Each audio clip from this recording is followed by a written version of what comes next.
गौतम बुद्ध की एक प्रचलित कथा के अनुसार एक दिन सुबह सुबह सभी शिष्य बुद्ध के प्रवचन सुनने के लिए एक साथ बैठे हुए थे। कुछ देर बाद बुद्ध अपने साथ एक रस्सी लेकर आए।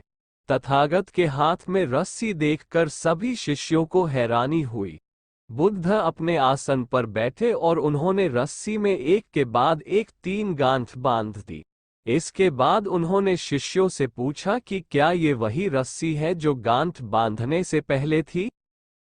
इस प्रश्न के जवाब में एक शिष्य ने कहा कि तथागत, इसका उत्तर थोड़ा मुश्किल है। ये हमारे देखने के तरीके पर निर्भर करता है। एक तरह से तो रस्सी वही है, इसमें कोई बदलाव नहीं है। एक अन्य शिष्य ने कहा कि अब इसमें 3 गांठें लगी हुई हैं, जो कि पहले रस्सी में नहीं थी। इसे बदला हुआ भी कह सकते हैं।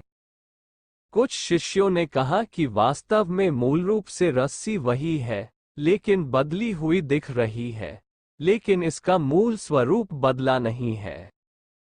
शिष्यों की बात सुनकर बुद्ध ने कहा कि आप सभी सही बोल रहे हैं। अब मैं इन गांठों को खोल देता हूं। ये बोलकर बुद्ध रस्सी के दोनों सिरों को खींचने लगे। बुद्ध ने पूछा कि क्या इस प्रकार रस्सी की गांठें खुल जाएंगी? सभी शिष्यों ने कहा कि नहीं, ऐसा करने से तो गांठें और ज्यादा कस जाएंगी। इन्हें खोलना और मुश्किल हो जाएगा। बुद्ध ने कहा कि ठीक है, अब एक अंतिम प्रश्न, इन गांठों को खोलने के लिए हमें क्या करना होगा?